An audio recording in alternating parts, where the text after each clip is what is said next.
Buenos días a todas y todos. Bienvenidas a este nuevo aula de Derechos Humanos de la Fundación CERMI Mujeres, una iniciativa que tiene como objeto empoderar de forma efectiva a las mujeres con discapacidad en sus derechos, en sus libertades fundamentales, promoviendo su pleno desarrollo, adelanto y potenciación y contribuyendo a reducir los obstáculos a los que se enfrentan cada día como parte de la discriminación interseccional y múltiple que sufren todas ellas.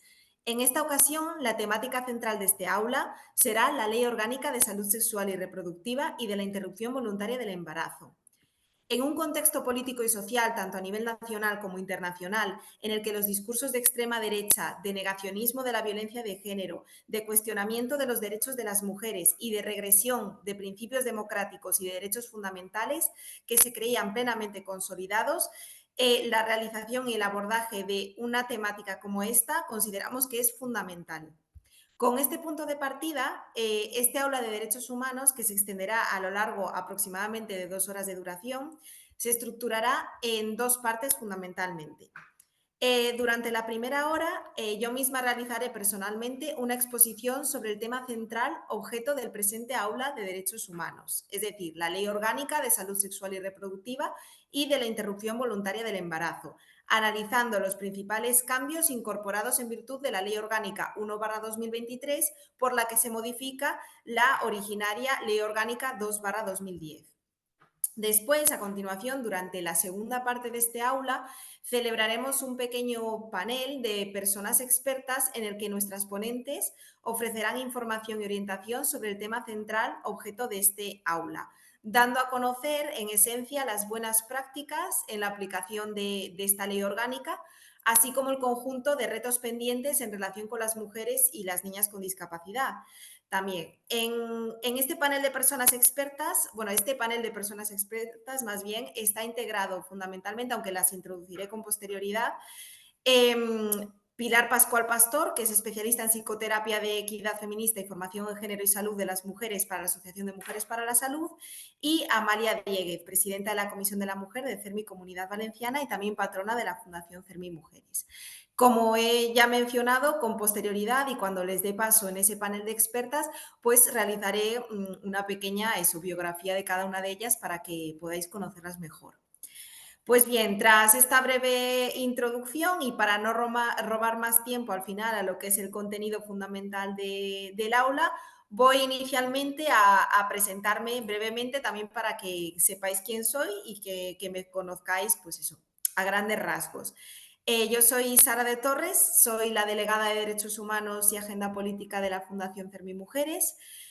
También soy abogada especializada en derechos humanos, graduada en Derecho por la Universidad de Santiago de Compostela y con estudios también de posgrado en abogacía, en derechos humanos, democracia y justicia internacional, en estos dos casos por la Universidad de Valencia, y también en discapacidad, autonomía personal y atención a la dependencia por la Universidad Internacional Menéndez Pelayo.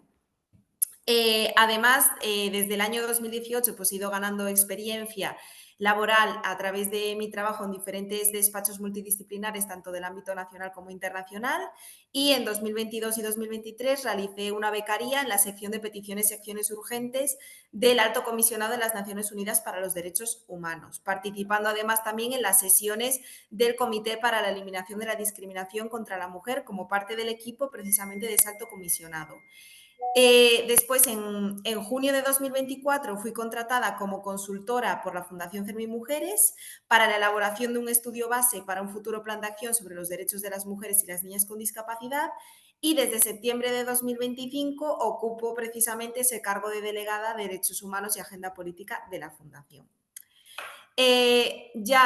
Realizada esta breve introducción y esta presentación para que podáis conocerme, voy a proceder a pues, iniciar mi ponencia sobre, como ya he mencionado con anterioridad, la Ley Orgánica de Salud Sexual y Reproductiva y de Interrupción Voluntaria del Embarazo, que podréis ver en pantalla ahora mismo esta presentación. Bien, para comenzar, el punto de partida del que tenemos que iniciar este abordaje de esta legislación. El 3 de marzo del año 2010 se aprueba la Ley Orgánica 2/2010 de salud sexual y reproductiva y de la interrupción voluntaria del embarazo. Nos estamos remontando ya pues hace 15 años atrás. Como tal, esta legislación marcó un antes y un después en materia de derechos reproductivos y colocó eso, hablamos de 2010, colocó a España a la vanguardia en el ámbito europeo y en el ámbito internacional en esta materia de salud sexual y reproductiva de las mujeres. ¿Y qué supuso en concreto? Pues así a grandes rasgos supuso la despenalización del aborto en España, estableciendo un sistema de plazos, sistema que veremos pues, que ha ido variando a lo largo del tiempo y que con esta legislación posterior, con la modificación de esta ley, pues ha incorporado cambios. Por otro lado, supone también la regulación integral del derecho a la salud sexual y reproductiva. Además, se introducen cuestiones muy importantes en materia de educación y de prevención en salud sexual y reproductiva.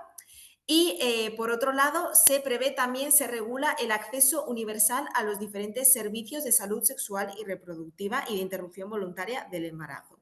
Como vemos, cambios muy significativos que actualizan el ordenamiento jurídico interno español allá ya por 2010, eso, colocando a España al final a la vanguardia. No muchos estados, no muchos países en aquel momento preveían en sus ordenamientos jurídicos la despenalización de un derecho que ahora es un derecho fundamental como es el del aborto. No obstante, esta legislación, por muy vanguardista, por muy avanzada que ya fuese en aquel momento, sí que dejaba una serie de cuestiones y una serie de desafíos pendientes por abordar de manera ulterior, como eran el acceso equitativo a la interrupción voluntaria del embarazo en los distintos territorios a nivel nacional, también la cuestión muy debatida del consentimiento informado para las mujeres menores de edad. Por otro lado, la cuestión, y os sonará probablemente porque es un tema de plena actualidad en determinadas comunidades autónomas, que es el de la objeción de conciencia, el de los profesionales sanitarios objetores de conciencia y toda la cuestión de el registro de objetores de conciencia a practicar la interrupción voluntaria del embarazo. Y por otro lado, la cuestión también, abordar la cuestión de la violencia obstétrica y ginecológica. Bien, esto, como decía, el punto del que partimos en esa Ley Orgánica 2/2010. Pues bien, en el año 2023, es decir, hace tan solo 2 años, se aprobó esa Ley Orgánica 1/2023 por la que se modifica la Ley Orgánica 2/2010. En cuanto a la estructura de esta Ley Orgánica 1/2023, consta de un artículo 1 que se destina fundamentalmente a eso, a la modificación de la Ley Orgánica 2/2010, y por otro lado consta de una disposición adicional y una parte final con 17 disposiciones finales de modificación de diferentes leyes, un poco como consecuencia de esta modificación per se que está llevando a cabo. En cuanto al ámbito de aplicación de esta Ley Orgánica 1/2003, esta será de aplicación a todas las personas que se encuentren en España, con independencia de su nacionalidad, también de su residencia legal e, importante, de su minoría de edad. Esta cuestión la abordaremos posteriormente porque veremos que es uno de los principales cambios que incorpora esta Ley Orgánica.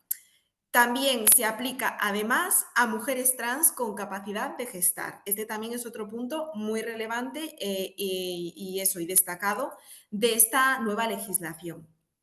En cuanto al objeto de la misma, fundamentalmente son dos. Por un lado, garantizar los derechos fundamentales en el ámbito de la salud sexual y de la salud reproductiva, regular las condiciones de la interrupción voluntaria del embarazo y de los derechos sexuales y reproductivos, así como establecer las obligaciones de los poderes públicos para que la población alcance y mantenga el mayor nivel posible de salud y de educación en relación con la sexualidad y la reproducción.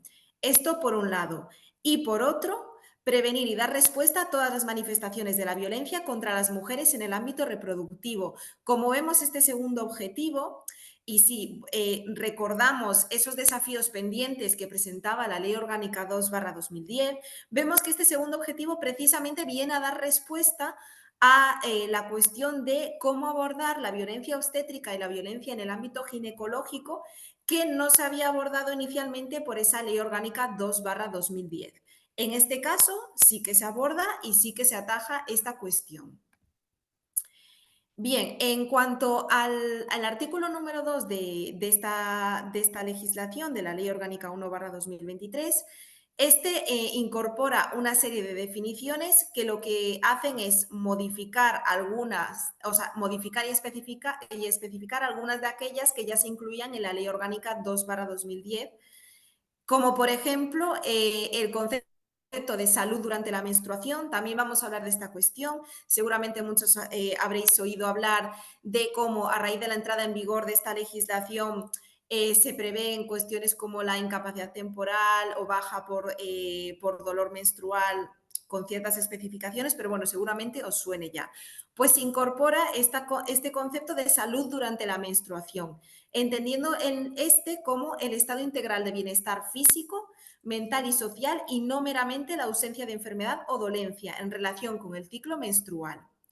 Y otra de las definiciones también bastante innovadoras que se incorpora es el de la violencia contra las mujeres en el ámbito reproductivo. ¿Qué se entiende a partir de esta legislación por esta violencia contra las mujeres en el ámbito reproductivo?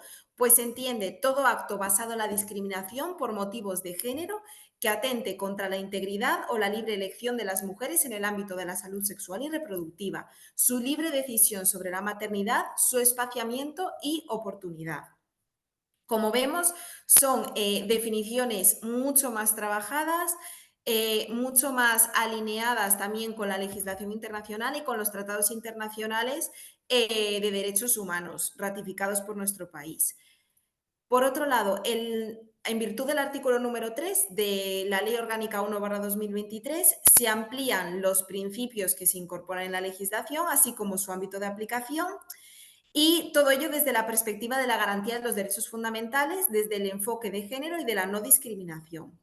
Además, en el artículo 4 se habla de la garantía de igualdad en el acceso y la equidad territorial, con ello que se logra responder también a uno de esos desafíos que presentaba todavía la Ley Orgánica 2/2010, que no se abordaba ese igual acceso en todos los territorios de nuestra nación, de España. Entonces se trata pues de dar respuesta precisamente a ese desafío, ese hándicap que presentaba esa legislación primigenia. Ya abordando cuestiones, ahora voy a ir poniendo el foco sobre los distintos cambios y cuestiones más relevantes y quizás más llamativas que se incorporan a la legislación en virtud de esta modificación realizada por la Ley Orgánica 1/2023. Por lo que se refiere a la interrupción voluntaria del embarazo y la información relacionada con toda esta cuestión, se establece que será posible practicar, acceder a esta interrupción voluntaria del embarazo durante las 14 primeras semanas de gestación. Se amplía con ello el plazo. Y por otro lado, y quizás más relevante, es que se eliminan dos requisitos que se establecían inicialmente para poder acceder a esa interrupción voluntaria del embarazo. ¿Y cuáles son estos dos requisitos? En primer lugar, la cuestión de la información preceptiva, o sea, dar información preceptiva de manera obligatoria a la mujer embarazada sobre los derechos, prestaciones y ayudas públicas de apoyo a la maternidad y en el caso de personas con alguna discapacidad. Es decir, a partir de ahora la información ya no es un requisito para acceder a esta prestación de interrupción voluntaria del embarazo. Como vemos, bueno, es una cuestión que ya figura en esta legislación, pero también es un tema de actualidad. Seguramente, bueno, muchos habréis oído hablar en los últimos meses y semanas de cómo en algún caso se han puesto sobre la mesa determinadas propuestas a nivel político sobre exigir precisamente que se dé esa legislación a las mujeres que pretendan acceder pues, a este servicio de interrupción voluntaria del embarazo. Pero bueno, ateniéndonos a lo que dice la Ley Orgánica 1/2023, esa información no es un requisito en ningún caso ya para poder acceder a la prestación. Y por otro lado, se elimina también el requisito del plazo de reflexión de 3 días que inicialmente sí que se fijaba para poder también acceder a este servicio de interrupción voluntaria del embarazo. Por tanto, ahora contamos con un plazo de hasta las 14 primeras semanas de gestación y no es necesario ni recibir esa información para acceder a la prestación ni tampoco respetar ese plazo que sí que existía con anterioridad de 3 días de reflexión antes de pues acudir a este servicio de interrupción voluntaria del embarazo. Más cuestiones sobre la interrupción voluntaria del embarazo. En relación con la edad, que vemos que era, si recordamos esa primera diapositiva, era otra de las cuestiones, de otro de los desafíos pendientes de esa primera legislación, de esa primera ley orgánica 2/2010. ¿Qué ocurre en virtud de la reforma operada por la ley orgánica 1/2023? Pues que en este caso, a partir de los 16 años, se podrá acudir a este servicio de interrupción voluntaria del embarazo sin necesidad de consentimiento de los progenitores o, en su caso, de los representantes legales de estas mujeres menores de edad. Ahora se elimina, o sea, a partir de los 16 años no es necesario ese consentimiento. En virtud de esta reforma, se modifica también el artículo 9.5 de la ley 41/2002, básica reguladora de la autonomía del paciente y de los derechos y obligaciones en materia de información y documentación clínica. Eso, de manera directa, pues se modifica también esta legislación. ¿Qué ocurre, sin embargo, con las mujeres menores de 16 años que quieran acudir a esta prestación? Se aplica en este caso el régimen del artículo 3C de la ley, de la ya mencionada ley 41/2002. Se prestará consentimiento por representación cuando el paciente menor de edad no sea capaz intelectual ni emocionalmente de comprender el alcance de la intervención. Claro, aquí se plantea la complejidad de valorar realmente esa capacidad intelectual y emocional para, pues, comprender ese alcance, las consecuencias, etcétera. Es una situación que quizás puede dar lugar a más conflicto. Y, ¿qué ocurre, por último, en caso de que exista una discrepancia entre, pues, la voluntad, la decisión de la mujer, menor de edad, es decir, menor de edad y menor en concreto de 16 años, y sus progenitores o, en su caso, sus representantes legales, sean del tipo que sea? Pues en caso de existir esa discrepancia, se resolverá en virtud de resolución por la autoridad judicial en un procedimiento urgente a estos efectos, bueno, teniendo en cuenta, ¿por qué urgente? Pues como es lógico, teniendo en cuenta la premura y la propia urgencia, valga la redundancia, de una cuestión como es un embarazo y como son, recordemos, ese plazo de 14 semanas también para poder practicar esta interrupción voluntaria. En cuanto a las garantías que se incorporan en relación con la interrupción voluntaria del embarazo, por un lado tenemos la cuestión de la proximidad geográfica. Y es que en caso de aquellas administraciones sanitarias y, bueno, de territorios que no puedan ofrecer dicho procedimiento, es decir, practicar esa prestación de interrupción voluntaria del embarazo en su ámbito geográfico, lo que harán es remitir a esas usuarias al centro o servicio autorizado para este procedimiento en las mejores condiciones de proximidad de su domicilio, garantizando en todo caso la accesibilidad y calidad de la intervención y la seguridad de las usuarias. Es decir, por el hecho de que una administración sanitaria de un determinado territorio no tenga la capacidad, por el motivo que sea, para prestar, para otorgar realmente esa prestación, no podrá eludir esa responsabilidad, sino que tendrá que garantizar que sea otra administración sanitaria de otro territorio, pues con mejores condiciones de proximidad, quien se encargue de prestar este servicio a esa usuaria de manera totalmente garantista y segura para ella, y garantizando también esa accesibilidad y la calidad de esa intervención. Es decir, estos requisitos no pueden verse aminorados en ningún caso. En cuanto a las intervenciones, estas podrán, en virtud de esta legislación, se podrán practicar en un centro sanitario público, pero también en un centro privado acreditado. Es decir, se abarcan ambas cuestiones, ambas posibilidades. Por otro lado, en cuanto a la protección jurisdiccional, la que prevé esta legislación es la vía contencioso administrativa, en caso de, pues, querer recurrir la decisión del comité clínico que, pues, adopte la decisión que sea en cada caso. Y por otro lado, también se prevé una cuestión bastante innovadora y de considerable relevancia, como es que se regulan una serie de garantías de compensación de gastos si la Administración no pudiera facilitar en tiempo la prestación y tras reconocer el derecho a acudir a otro centro nacional, lo que veíamos antes.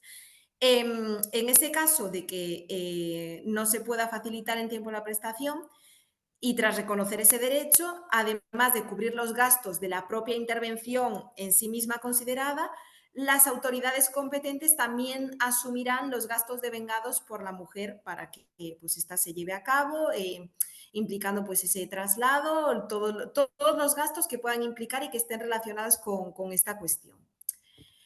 Otra cuestión muy relevante, también en relación con la interrupción voluntaria del embarazo, y como decía con anterioridad, se trata de un asunto de plena actualidad que a día de hoy todavía escuchamos en las noticias, que sigue siendo objeto de controversia, y esto es la objeción de conciencia por parte de los profesionales sanitarios a la hora de practicar la interrupción voluntaria del embarazo. Se incorpora por esta Ley Orgánica 1/2023 un nuevo artículo 19 bis y en virtud del cual se establece que solo podrán ser objetores de conciencia aquellos profesionales sanitarios directamente implicados en la práctica de la interrupción voluntaria del embarazo, independientemente de que pertenezcan a la sanidad pública o a la sanidad privada.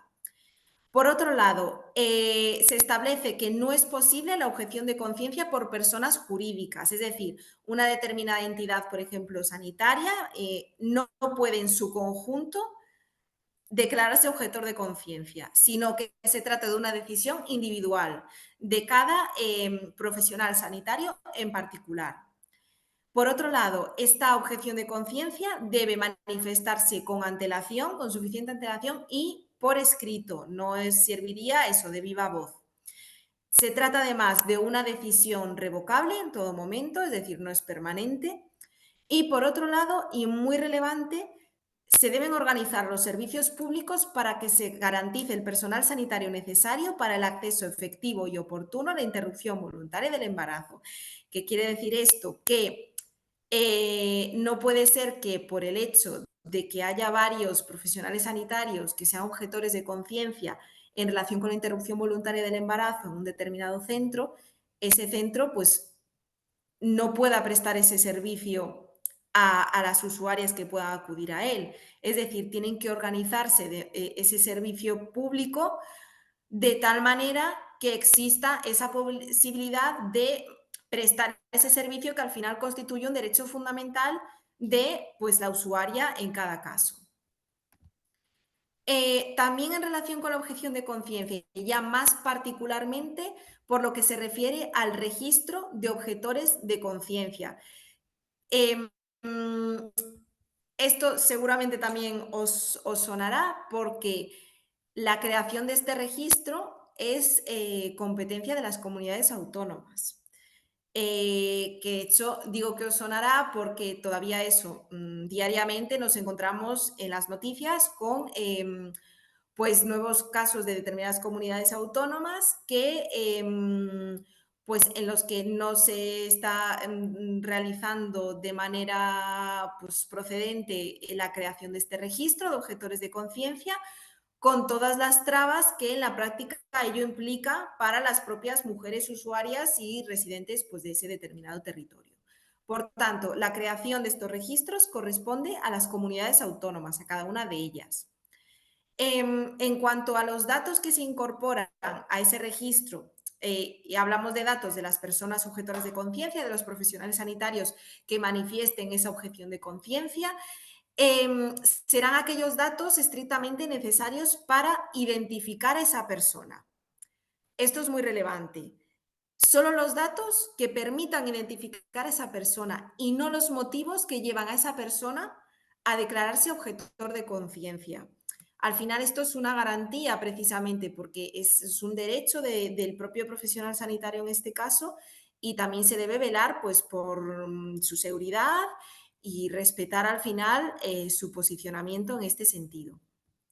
La finalidad de este registro de objetores de conciencia no es otra que la de programar correctamente las intervenciones, que la de cumplir precisamente con esa garantía que veíamos antes de una correcta programación y una correcta prestación de este servicio, de este derecho fundamental final de las mujeres.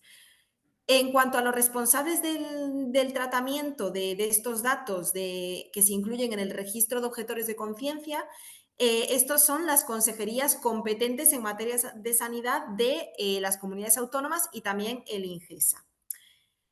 Por lo que se refiere a las personas destinatarias de esos datos, estos serán los titulares de las direcciones o gerencias de los centros sanitarios acreditados para la realización, para la práctica de la interrupción voluntaria del embarazo y también los responsables de planificar los recursos humanos en cada comunidad autónoma.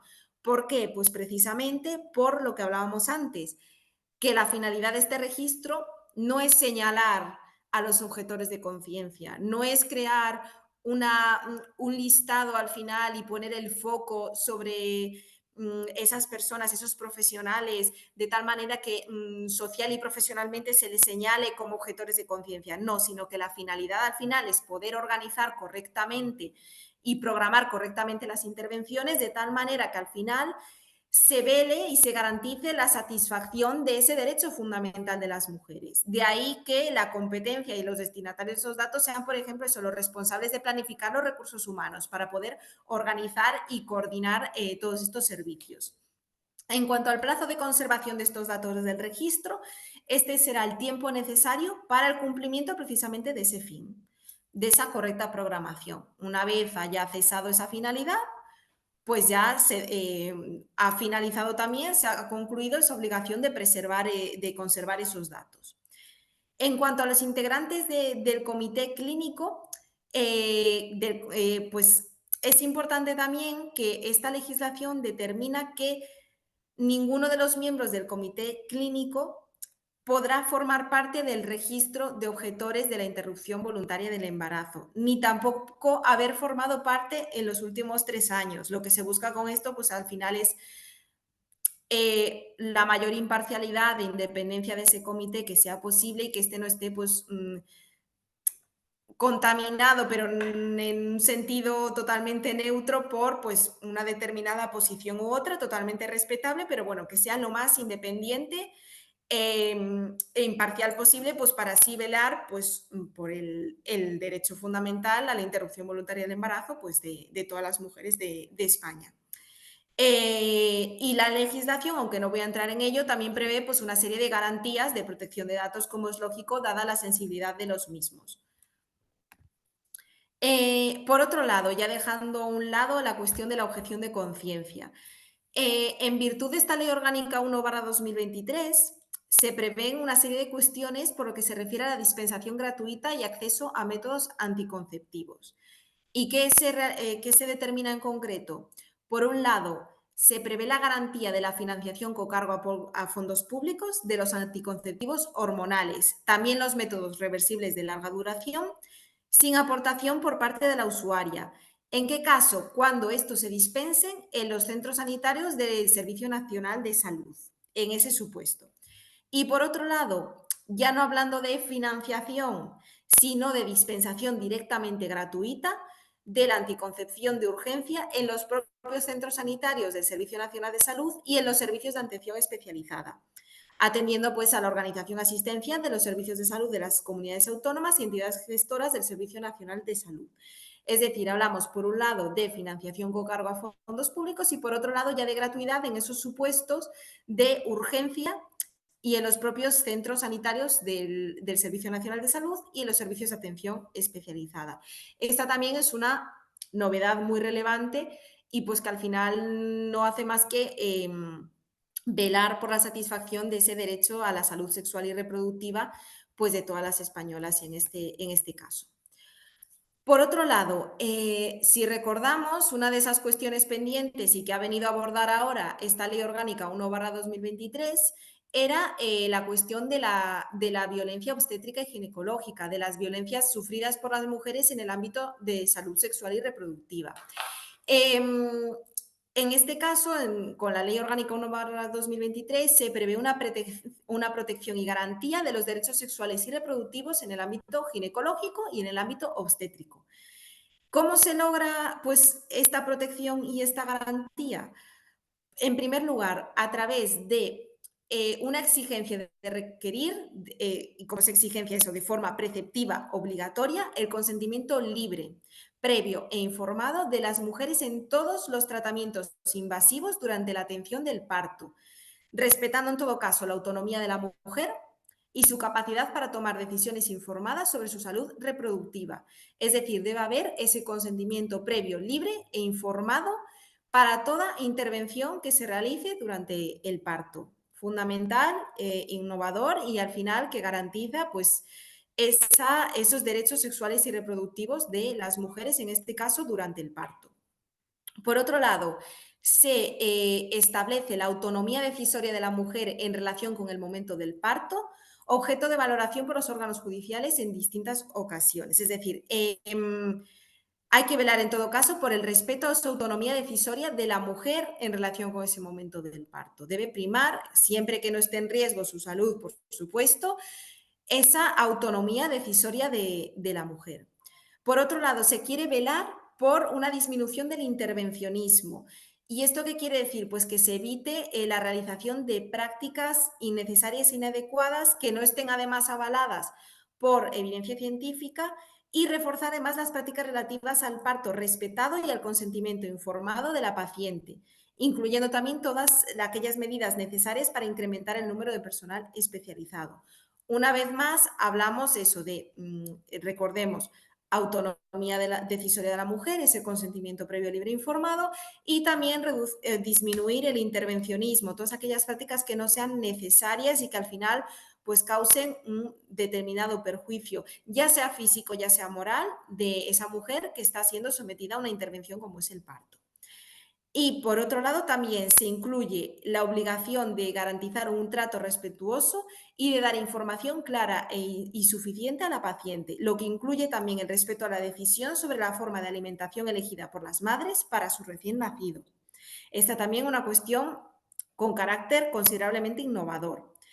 Además, se establece el deber de garantizar la no separación innecesaria de los recién nacidos de sus madres y de otras personas con vínculo directo con estas.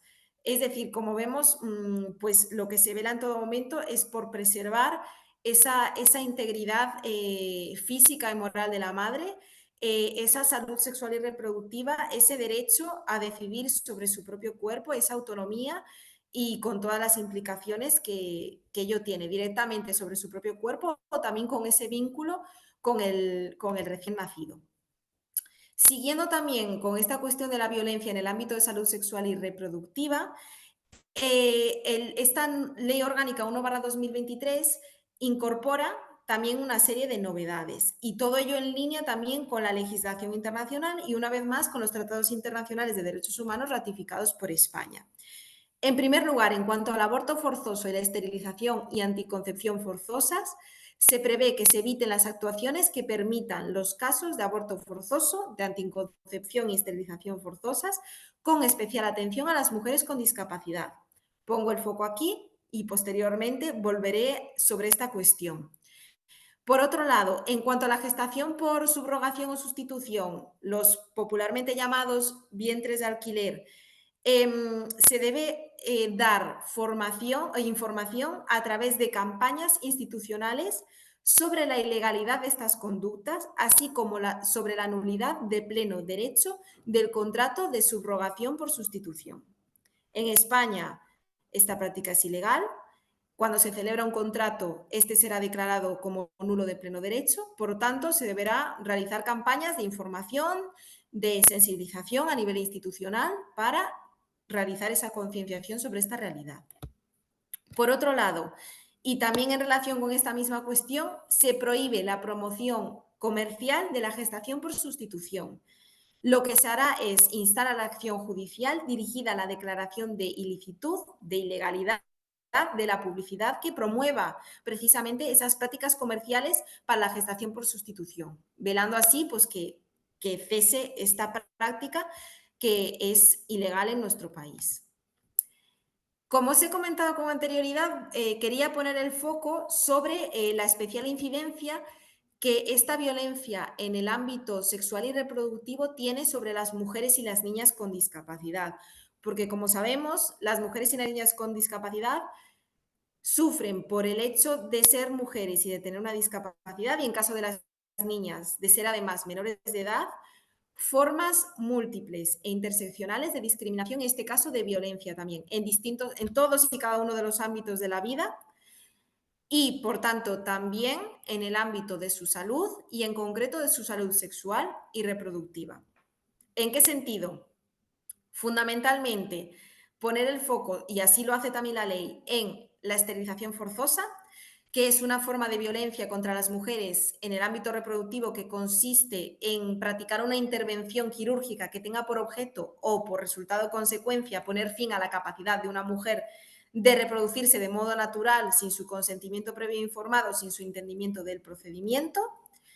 Por otro lado, habla también de la anticoncepción forzosa, que también es una forma de violencia en este mismo ámbito, que consiste en cambio en la intervención médica, por la vía que sea, también a través de medicamentos, que tengan análogas consecuencias a la esterilización forzosa.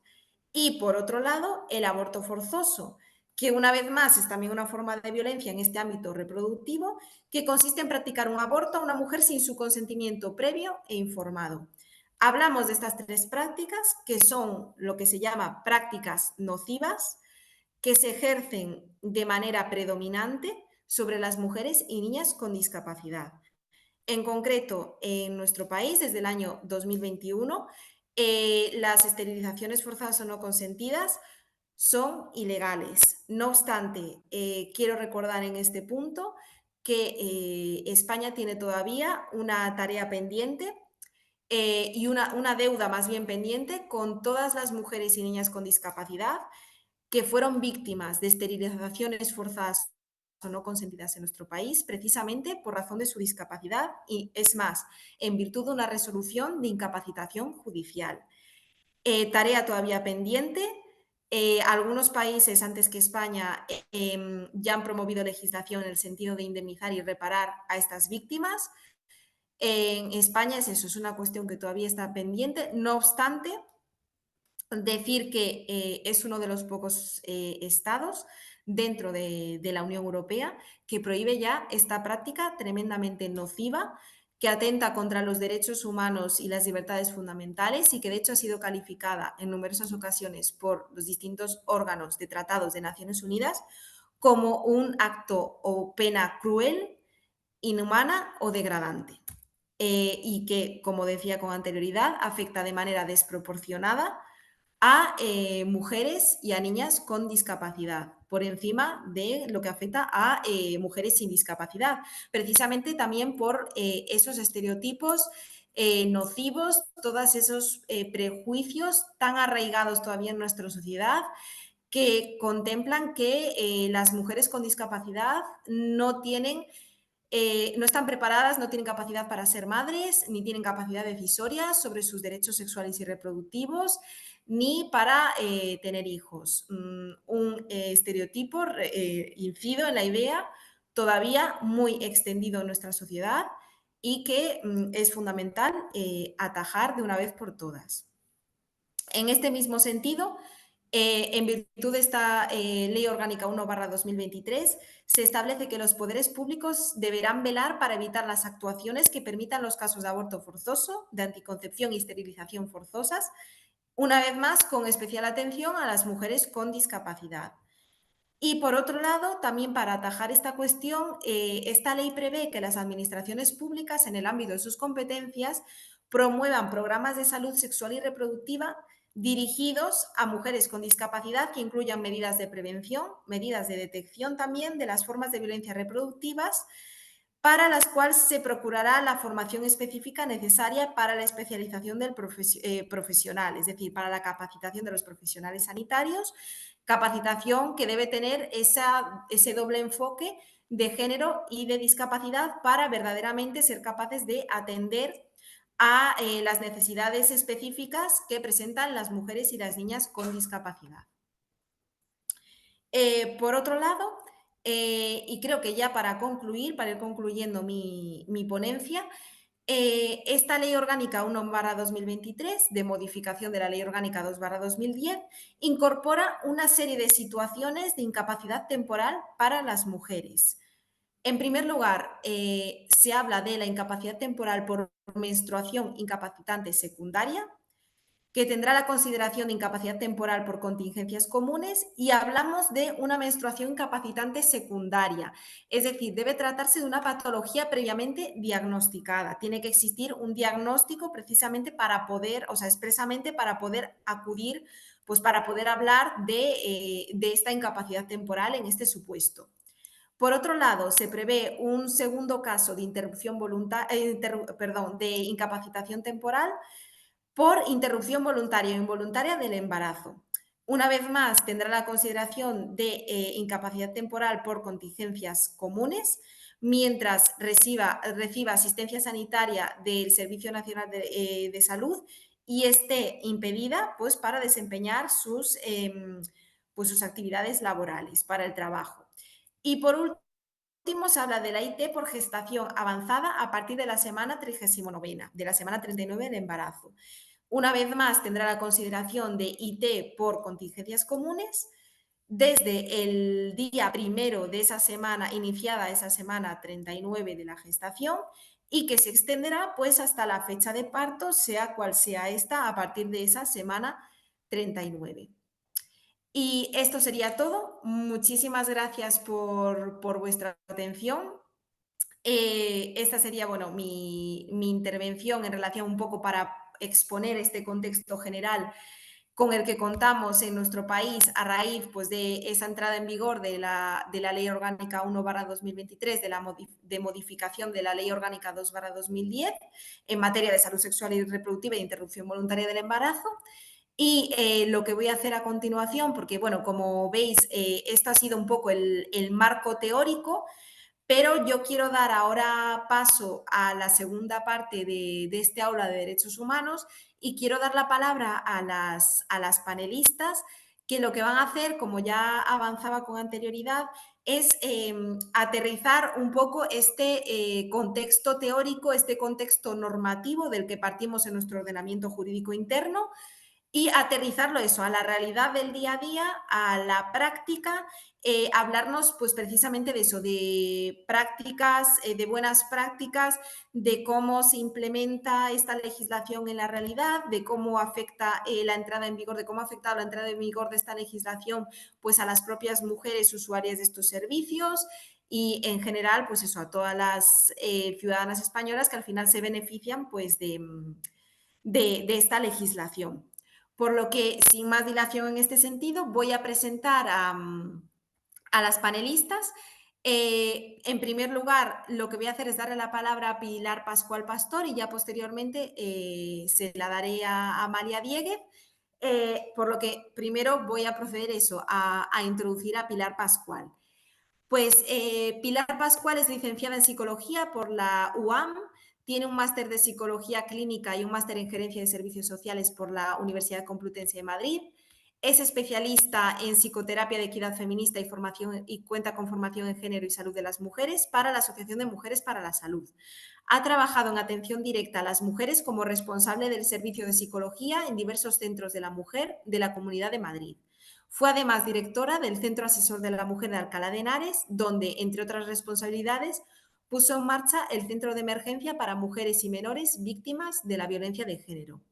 Además, desde hace más de 2 décadas, ocupa el puesto de coordinadora terapéutica del espacio de salud Entre Nosotras y participa en las tareas de sistematización e investigación de este centro.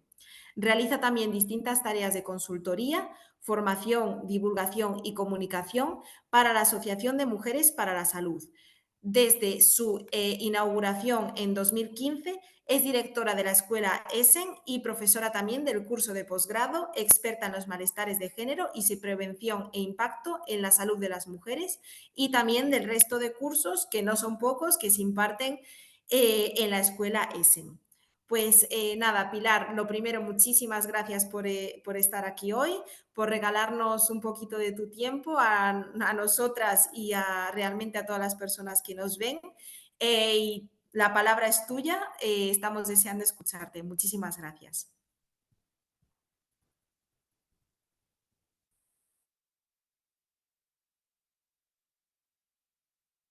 Disculpa, Pilar, creo que está silenciada. Es verdad, perdonad. Bueno, pues comienzo otra vez. Buenos días. Muchísimas gracias, Sara, y muchísimas gracias a la Fundación CERMI Mujeres, porque contar con Mujeres para la Salud me hace especial ilusión, puesto que Sara ha sido profesora de uno de los posgrados que realizamos en la escuela ESEN, que es la escuela de la asociación, y me hace especial ilusión estar aquí. Y sobre todo hablar de salud sexual y reproductiva, que es uno de nuestros eh, hándicap y que tenemos que seguir profundizando las mujeres para realmente beneficiarnos de estos, como has estado contando, avances que propone esta nueva ley, sobre todo en su concepción, para que las mujeres realmente seamos más protagonistas de nuestra propia salud, ¿no? Que es de lo que se trata. Voy a compartir un PowerPoint, si me dejáis, porque quería primero enmarcar las buenas prácticas que voy a presentar, primero un poco explicando quién es Mujeres para la Salud, o sea, a qué nos dedicamos en Mujeres para la Salud, y luego ya contar un poco la formación que vengo a presentar, ¿vale? Voy a compartir.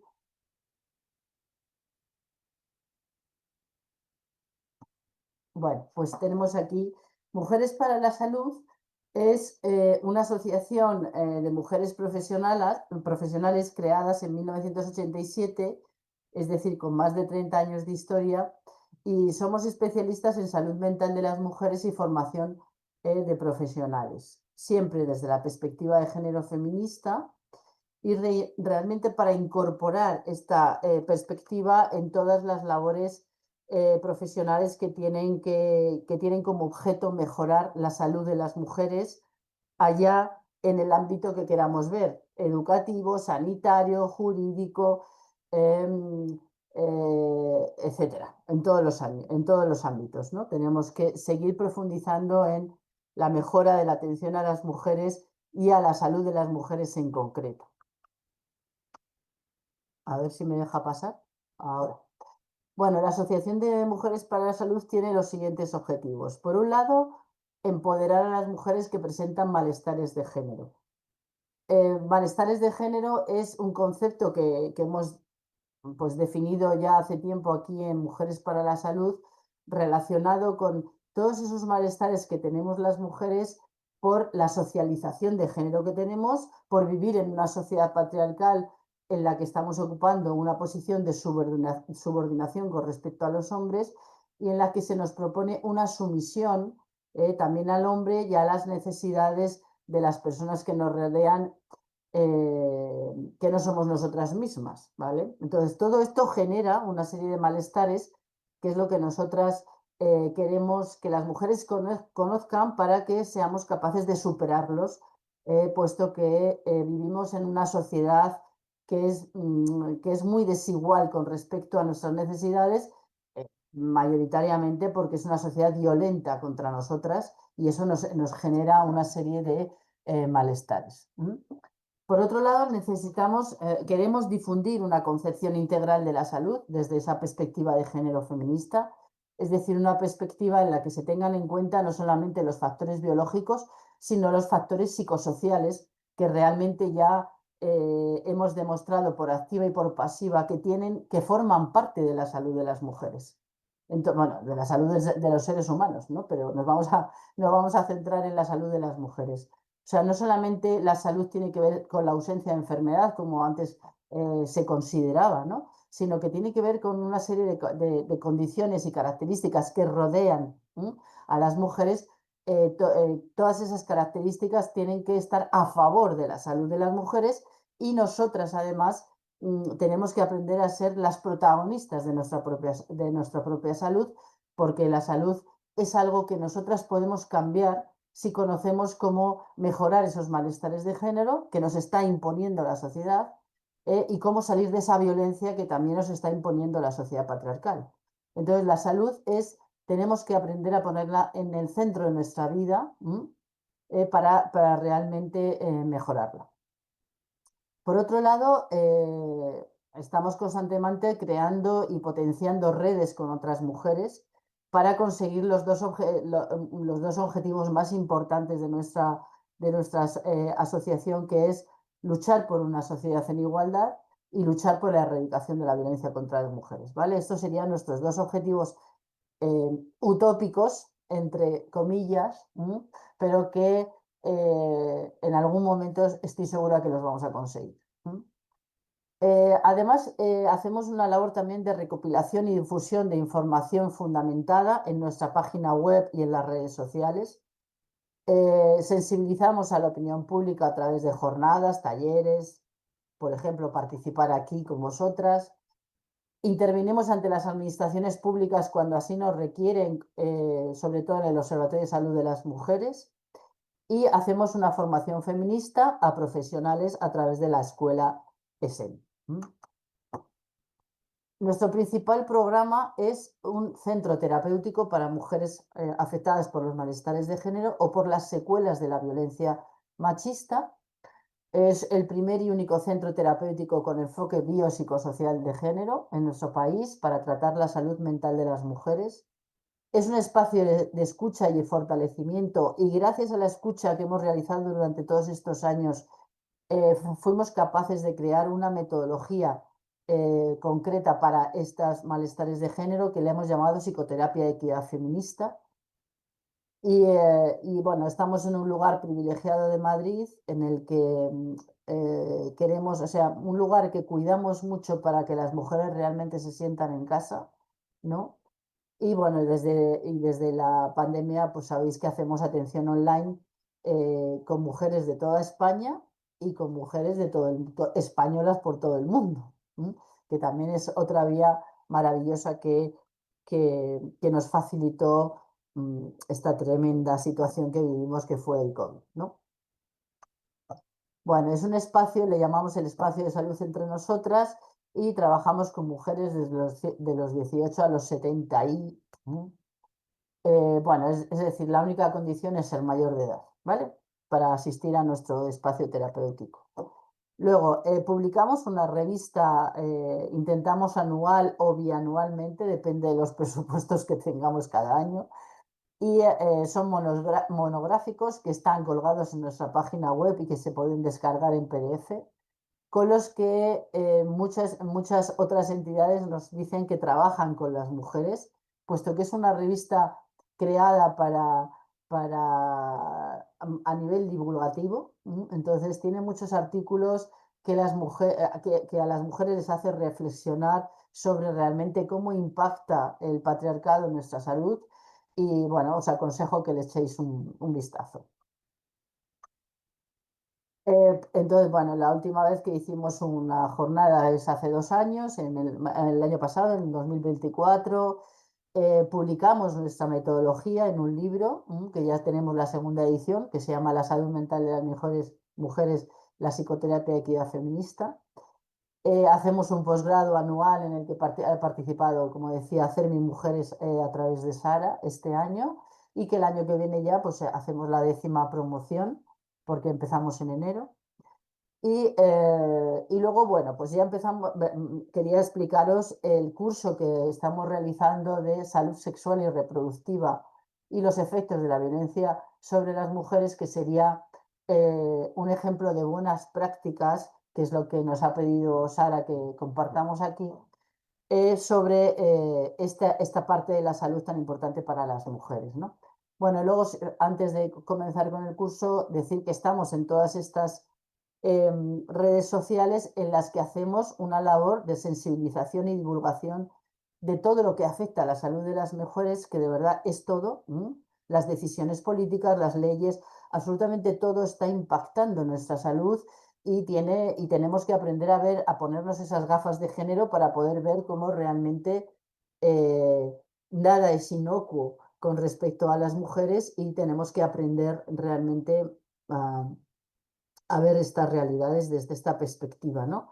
Que estamos luchando porque se genere en toda la política, en toda la legislación, porque realmente es muy importante. Entonces, como os decía, hace 3 años, bueno, estamos ahora terminando la segunda edición de esta formación. Hace 3 años nos pusimos en contacto con FAME, que es la Federación de Asociaciones de Matronas de España.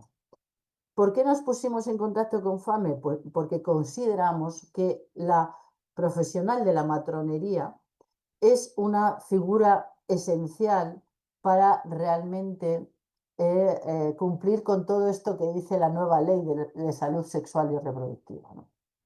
Entonces, nosotras, como os he contado antes, estamos muy empeñadas en dar formación a todos los colectivos de profesionales que trabajan directamente con las mujeres. Bueno, la matrona es realmente una figura esencial que además está sufriendo muchos ataques de otras áreas profesionales para que desaparezca.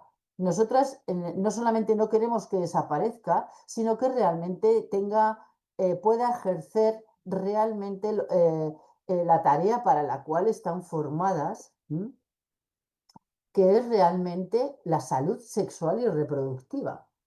En general, si hacemos ahora una consulta, las mujeres pensamos que las matronas sirven para la fase de embarazo, parto y porperio. Es realmente para las que la conocemos en general las mujeres que hemos sido madres, o en general es como más esa tarea la que más conoce la ciudadanía, ¿no? Más allá de, por ejemplo, ahora la profesional que en la atención primaria nos hace las citologías, etcétera, porque fue una cosa que hace años también se adjudicó a esta profesión. Como decía, nosotros queríamos realmente, por eso nos pusimos en contacto con la Federación de Asociaciones de Matronas de España, queríamos realmente transmitirles la necesidad de que estas profesionales pudieran recibir formación con perspectiva de género.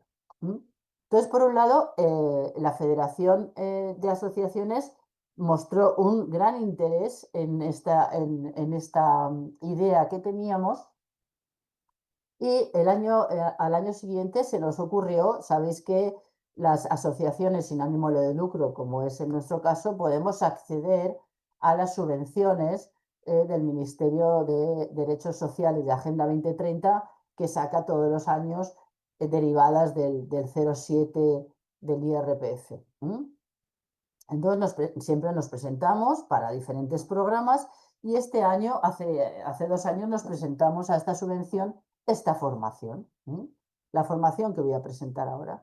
Y entonces esa formación fue subvencionada de tal forma que nosotras hemos podido presentar a FAME, a las profesionales que pertenecen a las asociaciones de FAME, esta formación que para ellas tiene carácter gratuito, puesto que está subvencionado por el Ministerio de Asuntos Sociales a través del Ministerio de Igualdad y el Instituto de las Mujeres, quien es el que evalúa los programas que presentamos a esa subvención relacionados con la salud de las mujeres, con las mujeres en general, ¿vale? Entonces, la idea de nuestra formación fue subvencionada y la estamos poniendo en marcha con las profesionales de la Federación de Asociaciones de Matronas de España, ¿no? Bueno, como os decía, esta formación se dirige a las matronas del sistema público y privado de todo el Estado español como agentes claves en la detección, atención e intervención de los malestares y problemas que presentan las mujeres en su salud sexual y reproductiva, así como la detección de los efectos de las distintas formas de violencia machista sobre ellas. O sea, realmente es una profesional que está ahí atendiendo y que puede detectar estas problemáticas, ¿no? Con el objetivo de incorporar esta mirada de género a la práctica clínica que ellas desarrollan. ¿Por qué? Porque hemos comprobado, a través de toda la teorización que hemos ido haciendo a lo largo de los 30 años que llevamos aquí en la Asociación de Mujeres para la Salud, hemos comprobado que los modelos de socialización femeninos son perjudiciales realmente para las mujeres y tenemos que modificarlos, ¿no? Hemos también detectado que muchas quejas físicas que presentan las mujeres, como la ansiedad, como los dolores de espalda, como la depresión que sufrimos las mujeres mayoritariamente por encima de los hombres en un porcentaje del 70-30, es decir, las mujeres nos deprimimos más y sobre todo somos campeonas en tomar psicofármacos, sobre todo en España, y además en edades muy jóvenes. Bueno, todos estos indicadores nos están diciendo que la salud no solamente es estar bien biológicamente hablando, sino que es que la salud también tiene que ver con cómo la sociedad nos está tratando, ¿no? Entonces, como decía, también hay muchas quejas físicas que están enmascarando realmente problemáticas psicosociales. No que tengan que ver con mi cuerpo, sino cómo la sociedad está tratándome a mí, ¿no? Las desigualdades, la violencia de género, las relaciones asimétricas de pareja, asimétricas por decirlo de forma suave, porque pueden ser asimétricas, pero pueden ser relaciones de violencia. Las maternidades no informadas adecuadamente, ¿no? Las condiciones de vida que son, por ejemplo, que presentan las mujeres que quieren estar en todos los ámbitos, en el ámbito profesional, en el ámbito de los cuidados, en el ámbito personal, a 100%, y que realmente eso las está machacando la salud mental y física, ¿no? También esa visión que tiene la sanidad, ¿no? La sanidad pública con respecto a a patologizar los procesos naturales de las mujeres, como son la menstruación, la menopausia, etcétera, ¿no? O sea, el sistema de salud, el sistema sanitario se basa en hacer patologías de nuestros procesos naturales, ¿no? Y eso también está impactando negativamente. Y luego, por otro lado, también, hablando ya de salud sexual y reproductiva, de salud sexual concretamente, seguimos teniendo una educación sexual muy deficitaria, las mujeres. La sexualidad que aprendemos a lo largo de la vida está centrada en cómo ser sexualmente apetecible para un hombre, pero seguimos sin tener un modelo saludable de sexualidad femenina, digamos, ¿no?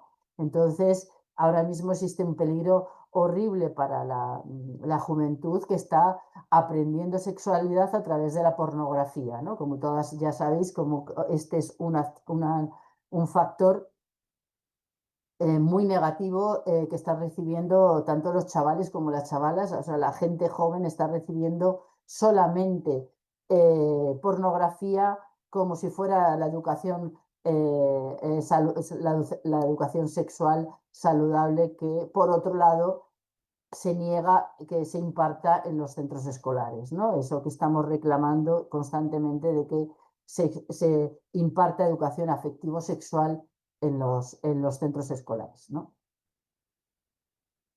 Bueno, los objetivos de la formación más claramente serían los siguientes. Por un lado, potenciar actitudes positivas enfocadas en una atención holística global a lo largo de todo el ciclo vital de las mujeres, de su salud sexual y reproductiva, y desarrollar aptitudes con P profesionales que faciliten la detección de los malestares psicosociales y de las secuelas de la violencia machista, indicadores a tener en cuenta para la adecuada atención a la salud de las mujeres. Específicamente, ¿qué queremos crear con esta formación? Pues un espacio de reflexión profesional para cuestionar los mandatos de los malestares de género como mujeres socializadas en el patriarcado en un ambiente de sororidad, ¿no? Favorecer que el alumnado disponga de instrumentos y mecanismos para cuestionarse su propia identidad como mujeres. Una de las cosas que nos caracteriza las formaciones que hacemos siempre en Mujeres para la Salud es cuestionar a las propias profesionales, o sea, que las propias profesionales se cuestionen cómo son ellas como mujeres patriarcales. O sea, cómo les ha impactado realmente la socialización de género a ellas, ¿no? Y las hacemos cuestionarse a través de trabajos de introspección, ¿no? Pues cómo ha sido su educación, cómo es su familia, cómo se relaciona ella en pareja, cómo es como madre, qué tipo de sexualidad desarrolla, etc. ¿Por qué? Porque para nosotras la formación con perspectiva de género tiene que pasar porque el alumnado se cuestione esta parte de su propia vida personal, para que nos demos cuenta que todas las mujeres, independientemente que estemos formadas como matronas, como psicólogas, como abogadas, tenemos malestares de género. Entonces tenemos que cuestionarnos estos malestares y tenemos también que cuestionarnos nuestras relaciones de pareja. No sería la primera vez que nosotras nos encontramos con profesionales que están teniendo relaciones de pareja abusiva y que están recibiendo una formación con nosotras. Toda esta propuesta formativa que hacemos de análisis, de cuestionamiento personal, para nosotros es imprescindible para entender realmente cómo se incorpora la perspectiva de género y cómo nosotras podemos, una vez hecha esa reflexión personal como profesionales y como mujeres, mujeres que somos, ¿no? Nos capacita para realmente poder ayudar a otras mujeres a salir de la socialización, o sea, a que esas otras mujeres vean qué consecuencias negativas tiene la socialización de género y cómo está expuesta a muchas formas de violencia que tiene que aprender a erradicar en su propia vida personal, ¿no? Entonces, bueno, esto es uno de los aspectos centrales de las formaciones que hacemos y, por supuesto, de la formación que proponemos a las matronas. Por otro lado, también queremos ampliar el perfil profesional de las matronas en la atención a la salud sexual y reproductiva a lo largo de todo el ciclo vital, ¿no? O sea, sería realmente como una asesora vital de los procesos evolutivos de las mujeres. Desde que una niña sale de la enfermera de pediatría, que es a los 16 años, 14, 16, dependiendo de las comunidades autónomas, pues esa niña ya pasaría a formar parte de la cartera de la atención de las matronas, es decir, de la atención a todo el ciclo vital de esa niña, de esa mujer joven, de esa mujer mediana que llamamos nosotras a las mujeres de mediana edad, de esa mujer mayor que empieza a tener menopausia y de las mujeres que están abordando la segunda fase de la vida a partir de los 60 o 70 años, ¿no? Es decir, que realmente la ciudadanía, todas las mujeres conozcamos que tenemos a una profesional que nos puede estar asesorando en salud sexual y reproductiva, pero también sexual, que es una parte muy importante y que la tenemos ahí a nuestra disposición en la atención primaria. También en la atención sanitaria hospitalaria cuando lo requiramos, pero realmente la prevención, sensibilización y educación sexual la pueden facilitar las mujeres, las matronas en la atención primaria, ¿no? También sabéis que las matronas van a los centros escolares, entonces también ahí son un agente muy, muy, muy importante de sensibilización y educación para los chavales y las chavales en los colegios y en los institutos. Contribuir a la mejora del nivel de atención y autopercepción de las mujeres, lo que os estaba diciendo, ¿no? Para favorecer las situaciones de dependencia, no favorecer, ¿no? las relaciones de dependencia ni de revictimización, sino de empoderamiento de las mujeres que atienden. Potenciar una actitud positiva hacia el cuerpo estético, los procesos naturales de las mujeres y la salud sexual, como estamos diciendo. También decimos el cuerpo estético porque el cuerpo estético es otro de los malestares que tenemos muchas mujeres, ¿no? O sea, cómo no nos sentimos bien con nuestro cuerpo porque nos están siempre proponiendo un modelo de cuerpo que no tiene nada que ver con la mayoría de nosotras, ¿no? Y al que queremos aspirar y por el que hacemos verdaderas barbaridades, ¿no? Desde dietas, cirugías estéticas, etcétera, ¿no? Entonces, otro aspecto que la matrona también puede favorecer hacia la aceptación de que todos los cuerpos son maravillosos y de que todos los cuerpos son bellos es decir, aprender a ver nuestro cuerpo desde todas las posibilidades que nos genera el cuerpo más allá de la estética, ¿no? Facilitar una formación sobre las causas y consecuencias de la violencia estructural de género también es otro de los objetivos de este curso. y diseñar bueno, y otro de los, desde luego, a lo largo de toda esta formación estamos enseñando a incorporar la perspectiva de género en la atención e intervención de las mujeres desde este ámbito profesional que es la matronería. ¿Mm? Bueno, aquí estaría un poco las sesiones de formación que hacemos, que bueno, pues como veis, pues estamos qué es y cómo se incorpora la perspectiva de género feminista en la salud de las mujeres, qué es la socialización femenina, qué son los mandatos de género, cómo nos afectan los mandatos de género a las mujeres. También presentamos qué es la socialización masculina, o sea, cómo los hombres aprenden a ser hombres en una sociedad patriarcal y cómo se fomentan las relaciones de desigualdad y la violencia, cómo surge también, o sea, para que entendamos como profesionales cómo se educan los hombres. En el módulo 4, la violencia, los efectos y la consecuencia de la violencia contra las mujeres en la salud, específicamente la violencia sexual, ¿vale? Contra las mujeres por el aumento de la violencia sexual y porque realmente la violencia sexual es un gran problema para las mujeres de todas las edades, aunque sobre todo de la edad de las niñas y de las adolescentes y de las mujeres jóvenes, ¿no? Luego tenemos los derechos sexuales y reproductivos de las mujeres, en los de que metemos cómo realmente el sistema sanitario ejerce violencia obstétrica y son profesionales que están dentro de esta atención obstétrica y cómo ellas tienen que realmente cuestionarse que hay que modificar la forma de intervenir con las mujeres para cumplir con la ley de derechos sexuales y reproductivos que nos ha explicado Sara al principio de la mañana y realmente para cambiar este modelo de atención a las mujeres y poner en el centro a la mujer y su capacidad de decisión sobre su cuerpo y su salud. En el módulo 7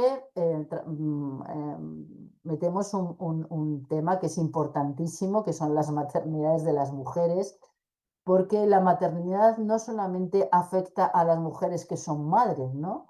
La maternidad es un mandato de género que nos imponen a todas desde que nacemos. Nos venden, ¿no? Que es mejor ser madre a no serlo, que una mujer se completa siendo madre.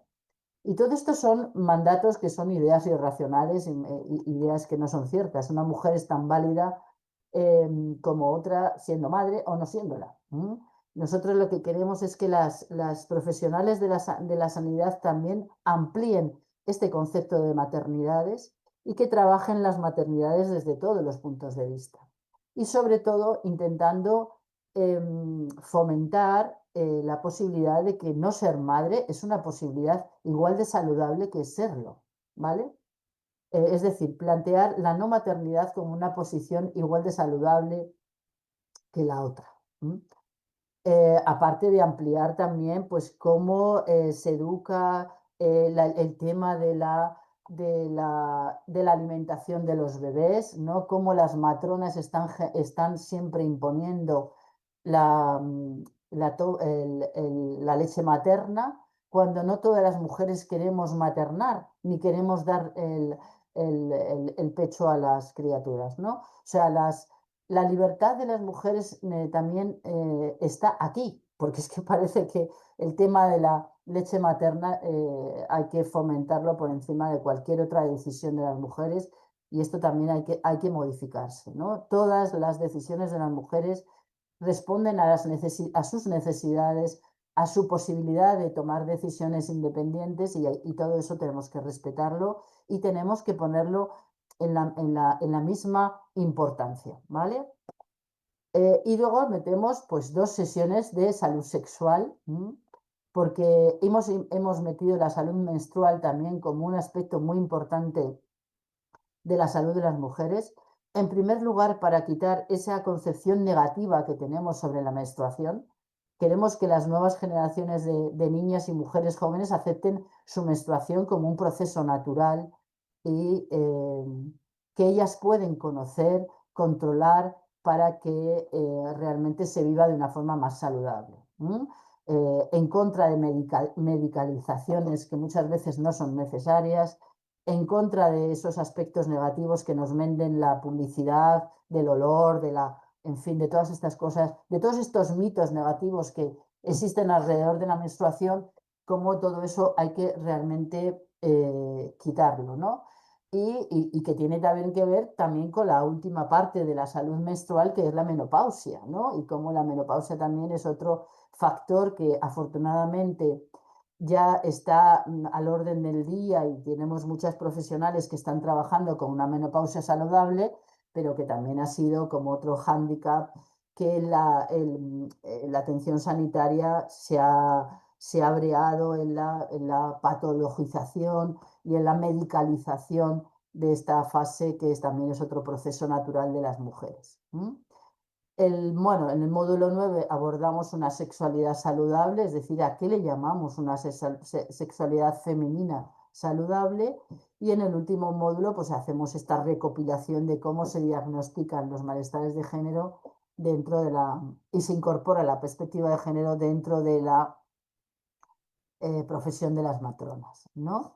Y bueno, pues estos luego son características, es un curso online, porque claro, estamos trabajando con matronas de toda España y bueno, es una serie de características que tiene que tener la formación y que creo que no viene muy al caso ahora, ¿no? Todo esto está colgado en nuestra página web si quiere la gente interesarse, pero bueno, es una formación en directo y muy participativa en la que realmente queremos escuchar la voz de las matronas y entablar un debate de cómo mejorar esa atención que queremos prestar a las mujeres a lo largo de todo el ciclo vital de las mismas, ¿no? Y bueno, simplemente recalcar que todo esto es posible porque el Ministerio de Igualdad del Instituto de las Mujeres nos ha concedido esta subvención y las profesionales pueden hacerla gratuitamente. Y bueno, pues por mi parte nada más, volver a agradecer hacer mis mujeres esta presentación y bueno, y luego espero que haya un poco de debate o si alguien tiene alguna pregunta, ¿vale? Voy a dejar de compartir. Muchísimas, muchísimas gracias, Pilar. De verdad que es fundamental. Estaba yo cada cosa que decías asintiendo rotundamente que es necesario todo esto que hacéis, Mm, vuestra labor, y más es eso, en un tiempo de, al final, de regresión de derechos, de cuestiones que creíamos plenamente consolidadas y que eso, que no debemos olvidar al final, y lo diré cuando cierre también este aula, que los derechos de las mujeres son derechos humanos y que como tal mm, deben ser tratados y que deben estar, vamos, en primera línea, que no es una cuestión que se pueda posponer ni relegar a un segundo plano en absoluto. O sea que de verdad muchísimas gracias por lo que hacéis, mm, por compartirlo también hoy con nosotras y que estoy convencida de que igual que a mí, a todas las personas que nos están viendo y que nos verán después en diferido, les ha removido algo por dentro y les ha dado ganas eso de seguir luchando por nuestros derechos, que al final es lo que necesitamos y lo que por desgracia seguimos necesitando. Pues a continuación voy a dar la palabra a nuestra otra panelista, que es Amalia Dieguez. Amalia es presidenta de la Asociación de Daño Cerebral Adquirido Ateneu de Castellón.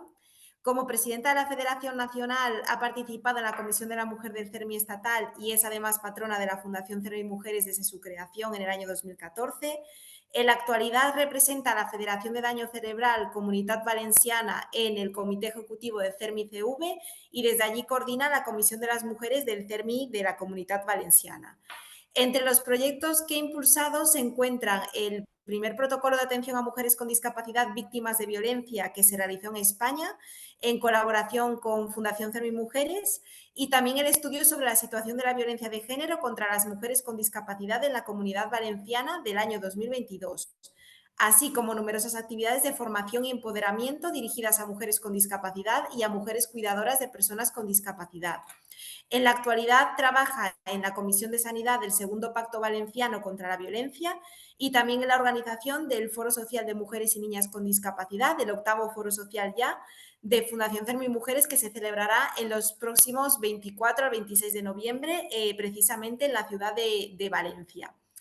Pues Amalia, te voy a dar ahora la palabra a ti. Muchísimas gracias de verdad por estar hoy aquí también. Estamos deseando escucharte y ver sobre todo esa perspectiva que puedes aportarnos tú al final de las implicaciones pues, que esta legislación, que todas sus modificaciones ha tenido y tiene en el día a día de las mujeres con discapacidad y pues el impacto que ha tenido al final eso en sus derechos sexuales y reproductivos. Así que, Amalia, de verdad, muchísimas gracias. Estamos eso, deseando escucharte. La palabra es tuya.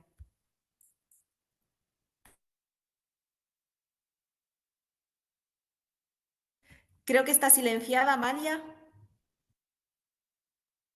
Ahora, perdona, siempre pasa igual, ¿verdad? Uno se cree que está ya en online. Vale, en primer lugar, eso espero que no decepcionarte, te decía, y quería comentar, bueno, agradecer a Pilar enormemente su presentación, porque ahora verás, Pilar, el porqué, y es porque no es fácil encontrarse. Entiendo que tú perteneces al ámbito sanitario, no sé si es que no te he escuchado al principio, ¿eres médico No, soy psicóloga. o psicóloga? Pero perteneces Psicóloga, al mundo sí, sanitario, ¿no? sí, Vale. sí.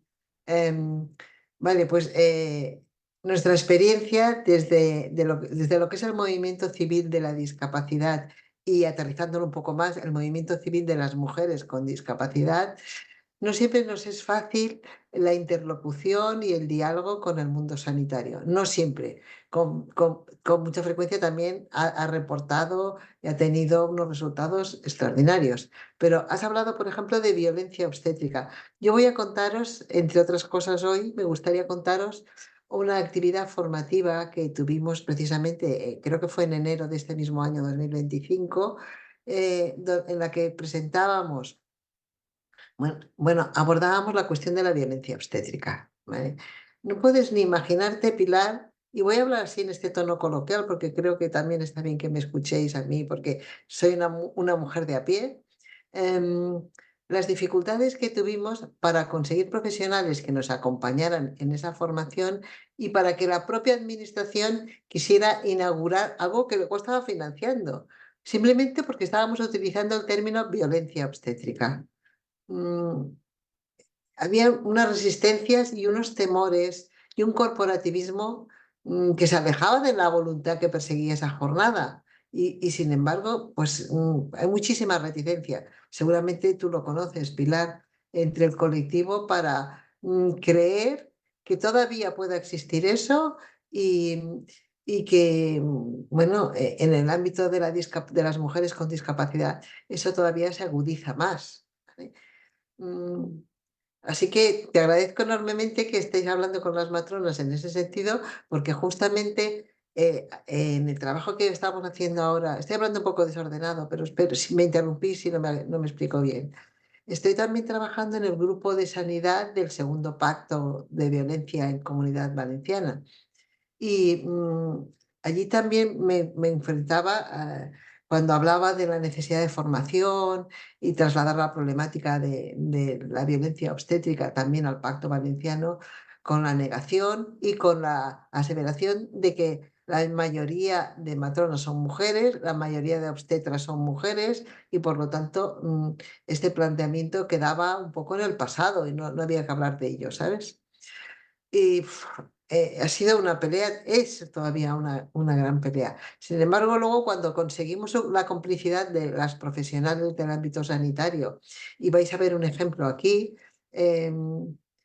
la reacción de ellas es completamente distinta y es todo lo contrario. O sea, acaban primero reconociendo esa violencia y ayudando a combatirla, ¿no? Y viendo la necesidad de que se hable de todo ello.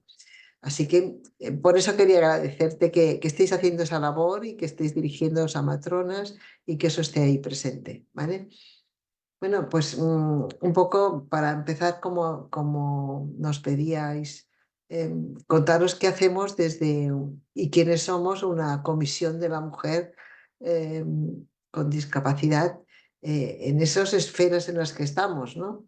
Y yo en concreto que tengo la fortuna de poder colaborar en el ámbito local desde nuestra asociación y en el ámbito autonómico desde el CERMI Comunidad Valenciana y en el nacional desde la Fundación CERMI Mujeres, ¿vale? Os lo digo porque son perspectivas distintas y una es muy de suelo, como la que os digo. A mí me toca trabajar desde la Comisión de la Mujer en trasladar pues estas nuevas legislaciones y estas realidades a las mujeres con discapacidad. En el caso de mi discapacidad con daño cerebral adquirido, son mujeres que no habían tenido una discapacidad antes de sufrir un daño cerebral, por ejemplo, por ictus o por traumatismo, y por lo tanto que ya han experimentado una violencia antes de su discapacidad y que luego eso lo ven cómo se agudiza con su discapacidad, que además tienen todo tipo de edades y por lo tanto todas las perspectivas de la violencia están incluidas en esas realidades. Y además otra particularidad, y es que al ser discapacidades sobrevenidas, pues nos encontramos también con que las mujeres cuidadoras de esas personas con discapacidad también afrontan unas violencias particulares, ¿no? Entonces necesitamos pues que emerjan esas problemáticas, esas realidades, que se tome conciencia por parte de las mujeres sobre cómo hacerles frente y sensibilizar a la sociedad y a los profesionales, por ejemplo, del ámbito sanitario, de esa realidad con la que se van a encontrar, ¿no? Entonces, desde el ámbito comunitario, nuestra capacidad de incidencia pues tiene que ver también con que la perspectiva de género atraviese todas las normativas y legislaciones que desde el ámbito comunitario se generan. Ahí nuestra labor es estar presente revisando los documentos que se están generando desde la administración y desde nuestros propios movimientos asociativos para que esa perspectiva de género esté presente y que se emprendan acciones que ayuden a sensibilizar y a formar tanto a las mujeres de las distintas discapacidades que se reúnen en torno a CERMI Comunidad Valenciana, que por citar una cifra somos 14 federaciones distintas, así que eso os da una idea de la riqueza de perspectivas que podemos aportar, porque nuestra realidad está llena de estereotipos y uno de los estereotipos a los que nos enfrentamos es que las mujeres con discapacidad somos un tótum, somos todas iguales y nada más lejana de la realidad. Las discapacidades, distintas discapacidades nos hacen ser distintas, pero además es que nuestra edad, nuestra raza, nuestra circunstancia económica y circunstancia física nos hace ser distintas unas de otras y por lo tanto nuestra problemática no se puede abordar de la misma manera. Veréis un ejemplo de eso en lo que, si tenemos oportunidad y tiempo, me gustaría mostraros más adelante, ¿vale? Y bueno, creo que es una introducción, no sé si os parece suficiente, pero creo que puede ilustraros el trabajo, quiénes somos y el trabajo que hacemos. Y ahora os mostraré quizás algo de lo que os digo que hemos hecho últimamente, y es que al enfrentarnos al hecho del cambio legislativo y de la oportunidad de dar a conocer la erradicación de las esterilizaciones forzosas y de la violencia obstétrica, entre otras, pues desde la Comisión de la Mujer de CERMI Comunidad Valenciana nos planteamos dos acciones. Una, difundir a través de una píldora formativa esas nuevas normativas, porque teníamos la sospecha de que desde el ámbito profesional no era del todo conocida la problemática de la esterilización y la problemática de la erradicación a la luz de la prohibición, ¿no? Y nos parecía necesario, pues eso, acceder y llegar al colectivo profesional sanitario y pensamos en hacer una píldora. Y por otro lado, hicimos una jornada formativa a la que invitamos también a participar a profesionales sanitarios, algunos de los cuales habían colaborado en esa píldora, y también a mujeres con discapacidad de distintas discapacidades para que nos aportaran su testimonio con respecto a la violencia obstétrica, ¿no?, que habían experimentado. También teníamos voluntad de aportar el testimonio de una mujer que había sido víctima de esterilización forzosa, pero por problemas de salud no pudo hacerlo. Esta jornada está, como decías tú antes, Pilar, gracias al COVID y gracias al a la revolución tecnológica del YouTube, ¿no? Está colgada en nuestra página web y si tenéis curiosidad e interés en conocer esos testimonios, podríais acceder a ellos, ¿eh?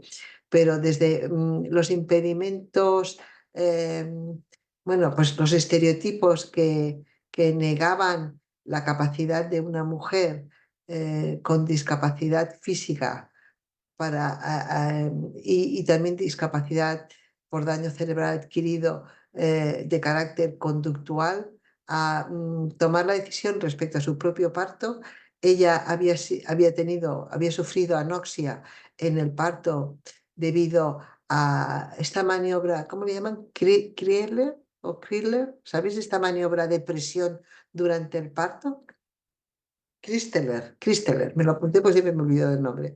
La maniobra Christeler es una maniobra de tremenda violencia que es ponerse encima de la mujer durante el parto y presionar para ayudar a la salida del bebé.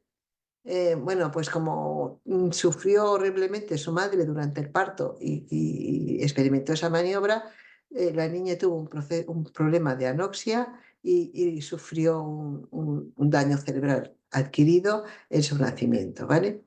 Bueno, pues por ese motivo ella tenía pánico al parto y pedía que en su parto le permitieran que fuera por cesárea, ¿vale? Y eso, después de pasar por numerosos médicos que nunca fueron los mismos durante su embarazo, pues se lo negaron. Y finalmente eh, tuvo un parto natural que al final tuvo que ser reprogramado hacia una cesárea. O sea, esto ocurrió hace muy poco, ¿eh? Porque su niño es A pesar de que las profesionales médicas con las que ya os digo que estoy colaborando en distintas iniciativas, de entrada me niegan que esto pueda estar sucediendo todavía. Bueno, pues sucede.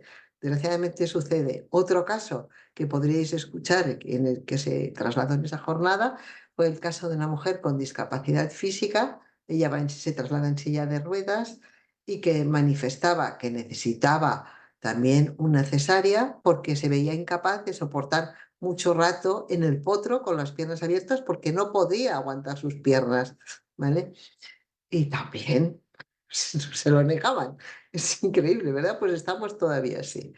Así que tenemos mucho trabajo para hacer para que se nos comprenda, para que se nos acepte, se permita que las mujeres manifiesten cuál es su voluntad y cuáles son sus necesidades y en esos planes de parto se cumplan realmente sus deseos y voluntades.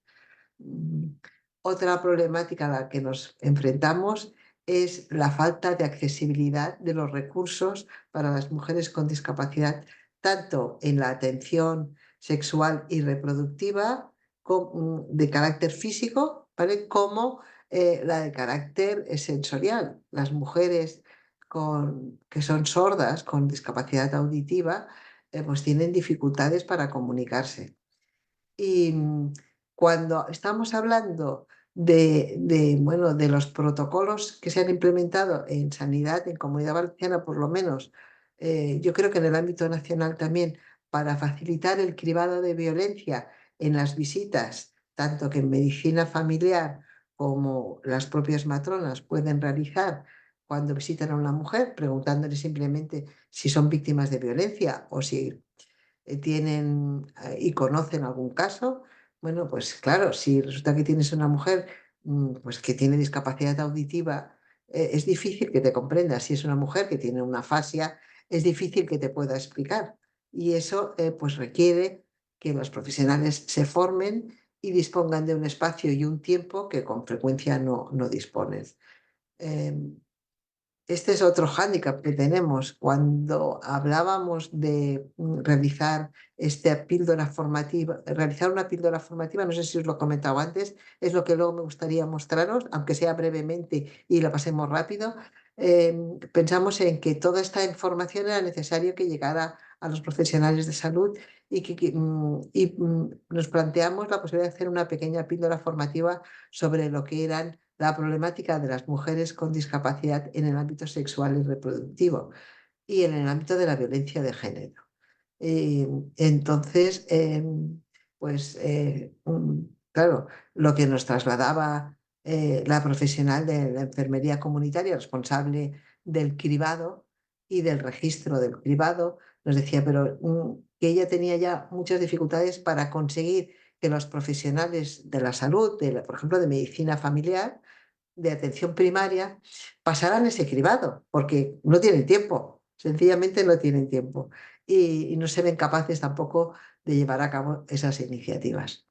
Así que, bueno, al finalizar me gustaría mencionaros algunos de los retos que veo para el futuro, pero desde luego el del sistema, el funcionamiento del propio sistema es en sí mismo una problemática, ¿no? Y si queréis, ahora os enseño un poco esa pequeña píldora forma. Bueno, no es tan pequeña, por eso seguramente nos va a tocar. ah, Voy a intentar compartiros pantalla. A ver, dice el básico.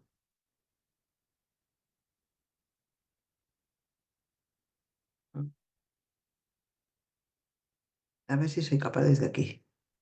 Píldora formativa. ¿La veis? Sí, perfecto. No, pero eso es un WhatsApp, no se está viendo la píldora. ¿Ah, no? Espera. No, No. Ah, no. Espera. Dejo de compartir. Es que antes quería prepararlo y no he podido. A ver cómo lo hago. ¿Avanzado? PowerPoint, vídeo. ¿Tenéis idea de cómo se puede hacer esto? Así como. Directamente en compartir pantalla te saldrá la ventana en concreto que quieras compartir, que tienes que tener abierta. en este caso Pero la tenía abierta, ¿eh? Esperad un pero segundito. en este caso tiene que ser una página de internet o algo, ¿no? Ujú. Es un YouTube, sí. Claro, Pero lo abría lo dejé abierto desde navegador, tiene que estar en el desde, navegador. voy a esperar, a ver, ¿cómo salgo de aquí? Aquí está. O sea, yo la tengo abierta aquí, ¿vale? Pero no me deja compartirla aquí, desde aquí, ¿verdad? Porque cuando estoy con vosotras en el Zoom y le pido, me sabe mal haceros perder el tiempo, No compartir te preocupes. pantalla, ¿sabéis? Esa no me sale. Píldora formativa. A ver aquí. Aquí sí, ¿no? Ahora sí la Ahora veis. sí, perfecto, ahora sí. Disculparme. No, no hay problema, perfecto. Venga. ¿Y se oye bien? No, escuchar sí que no lo escuchamos. Ah, ¿no? Pues lo tengo a tope. ¿No se oye nada? No, pero bueno, quizás como tiene también la transcripción escrita. Voy mientras intentando que lo oigáis bien. Vale, gracias.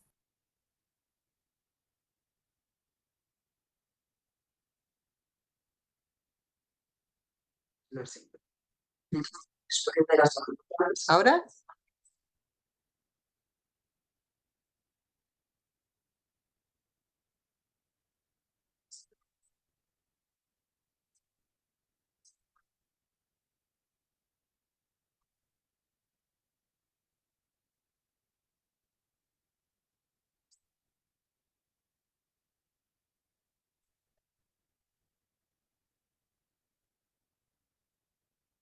Yo quería que clase que sí que hagáis una revisión de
Amalia, ¿crees que podrías poner el enlace por el chat para así asegurarnos que se escucha bien y lo ponemos nosotras? Ah, claro que sí. Espera un momento.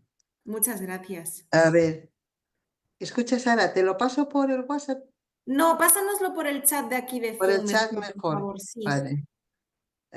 A ver, ¿dónde está el enlace? Aquí. Sí, exacto. Copio y ahora me voy al Zoom. Perfecto. ¿Y dónde está el chat? Aquí.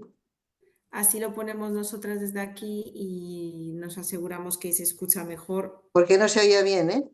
Claro, Vale. nada, ya Ah, está, ya lo perfecto. tienes. Vale, pues entonces dejo de compartir. Genial.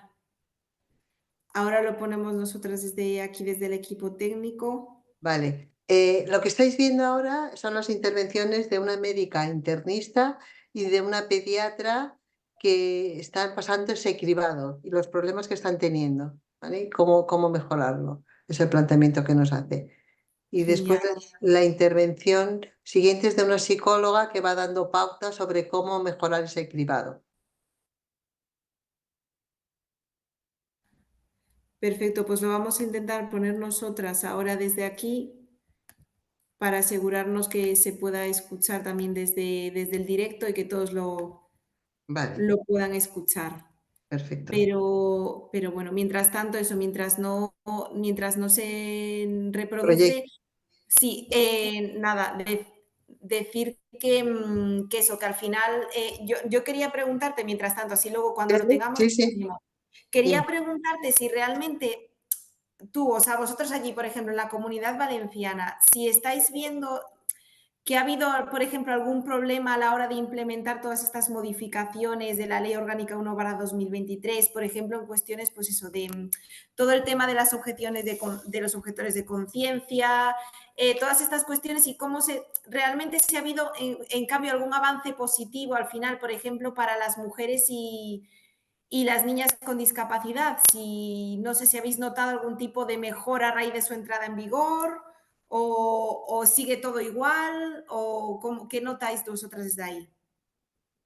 Yo creo que es pronto todavía para poderte hacer una evaluación significativa. Sí que han cambiado cosas en el sentido de la propia concienciación que está posibilitando, pues como esto que estáis viendo ahora mismo, ¿vale? Ujú, Pero es un trabajo que vamos haciendo las entidades, pues una a una, desde claro, nuestro ámbito. ¿Qué pasa con...?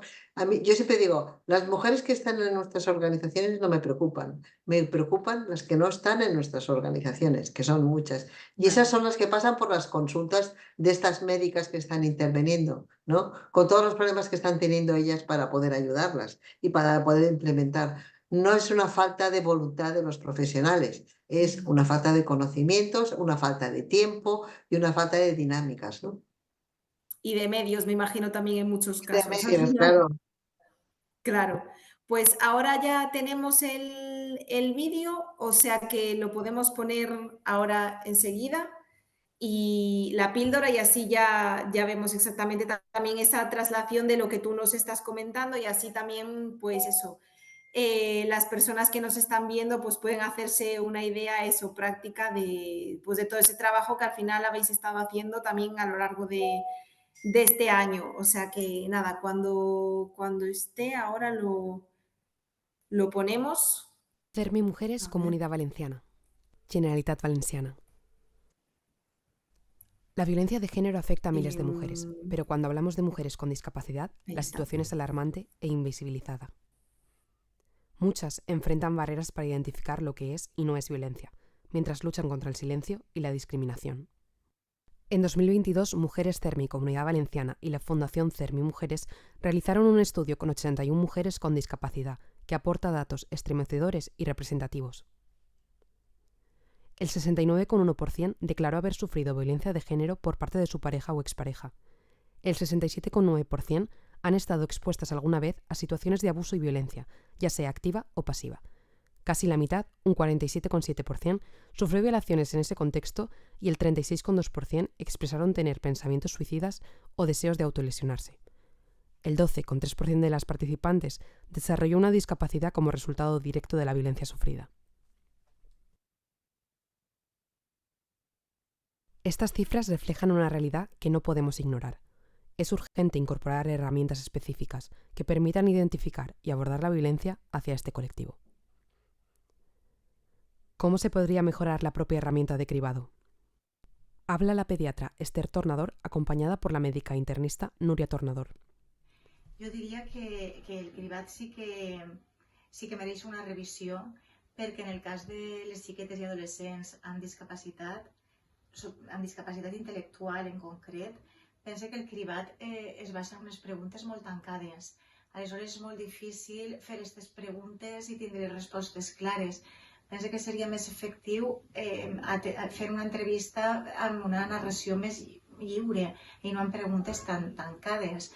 I més que un programa de cribat, crec que és fonamental que els professionals estiguin formats per a estar atesos a determinats indicadors de violència o d'abús sexual en el tema concret de la pediatria, estic parlant, i amb la discapacitat intel·lectual. Igual el cribat no és del tot efectiu perquè se basa en preguntes molt concretes, massa concretes. És el que jo veig en la pràctica. O sigui, la proposta seria formació dels professionals en detectar indicadors i generar entrevistes on deixar la narració oberta a la xiqueta, l'adolescent, la dona amb discapacitat que ha patit una agressió o amb sospita d'haver patit una agressió. Habla Elena Rubio, psicóloga de Xarxa Dones amb Discapacitat. Efectivamente, desde CERMI Mujeres también hemos detectado la misma carencia. Para el caso en que se necesite más tiempo para que la mujer pueda expresarse con más tranquilidad, las recomendaciones son las siguientes. Para las mujeres con daño cerebral adquirido, es importante comprobar si la mujer comprende. En caso de tener afasia expresiva, es importante comprobar que tiene instaurado el sí y el no. También recomendamos preguntas cortas, lenguaje simple y repetir la información si fuera necesario. En ocasiones existen problemas de memoria y tenemos que tener en cuenta la dificultad de la secuencia temporal de los hechos, así como dificultad para intuir la intencionalidad de la otra persona. También es importante prestar atención a lo que no se dice. Por ejemplo, en la pregunta 1 del cuestionario AS, el concepto de maltrato puede parecer abstracto para las personas con DCA y sería importante para estas personas que pudiéramos dar ejemplos concretos de maltrato y poder separar en la pregunta los 3 tipos de maltrato que la pregunta pretende indagar. La pregunta 1 vendría a desglosarse en estas 3 preguntas. La primera, ¿en alguna ocasión su pareja o alguien importante para usted le ha insultado, se ha burlado, le ha amenazado, le ha dicho que no vaya con sus amistades o familiares, le ha hecho sentir invisible? ¿En alguna ocasión su pareja o alguien importante para usted le ha golpeado, le ha arañado, le ha empujado, le ha cogido del cuello o le ha negado la atención médica? ¿En alguna ocasión su pareja o alguien importante para usted le ha obligado a mantener relaciones sexuales, le ha tocado su cuerpo sin su consentimiento o ha compartido imágenes íntimas sin su permiso, etcétera? En el caso de las mujeres con discapacidad intelectual y del desarrollo, es fundamental utilizar palabras sencillas y que las preguntas del protocolo estén adaptadas a lectura fácil. Para ello hay que realizar un proceso de validación y disponer de una historia social impresa con pictogramas sobre las conductas violentas y la violencia de género. Por ejemplo, en la pregunta A1 del cuestionario AAS es útil preguntar: ¿te ha maltratado tu pareja o expareja y tu novio o exnovio? Un maltrato es cuando alguien te pega, pega, te insulta, te obliga a mantener relaciones sexuales cuando no quieres y te obliga a hacer cosas que no quieres. También es muy necesario que se explique la violencia de género con un lenguaje sencillo y simple, respetando la accesibilidad cognitiva. En caso de mujeres con espina bífida e hidrocefalia, mujeres con parálisis cerebral, mujeres con discapacidad psicosocial, mujeres con discapacidad auditiva, visual o sordociegas, mujeres con discapacidad física y orgánica que lleven asociada una discapacidad intelectual y del desarrollo con dificultades de comprensión, es necesario que el cuestionario esté adaptado a lectura fácil y que la profesional se dirija a ellas con preguntas en un lenguaje sencillo. Además de garantizar la accesibilidad cognitiva, es muy importante garantizar la accesibilidad a la comunicación. Debe propiciarse el uso de los sistemas aumentativos y alternativos de la comunicación, el uso de pictogramas específicos en materia de violencia de género, así como los sistemas de comunicación individuales, movimientos oculares, lectura labiofacial y gestual, y garantizar la interpretación en lengua de signos. ¿Por qué es tan importante crear entornos seguros para la revelación en el ámbito sanitario? En l'atenció primària, quan tens 10 minuts per pacient i la consulta a tope, potser no seria l'entorn més segur. Sí que hauríem d'aclimatar una miqueta en l'atenció primària la possibilitat de tenir certa tranquil·litat a l'hora d'entrevistar. Exacte.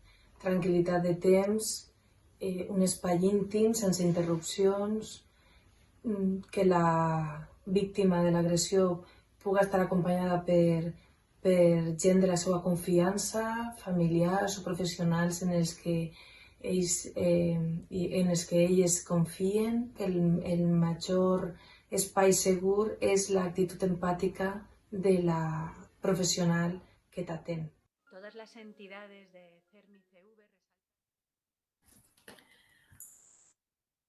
Bueno, vamos a parar aquí de reproducir el vídeo porque si no nos vamos de tiempo.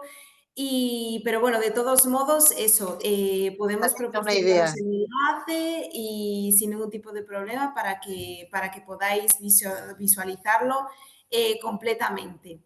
O sea que muchísimas gracias, como ya estamos ajustadas en el tiempo.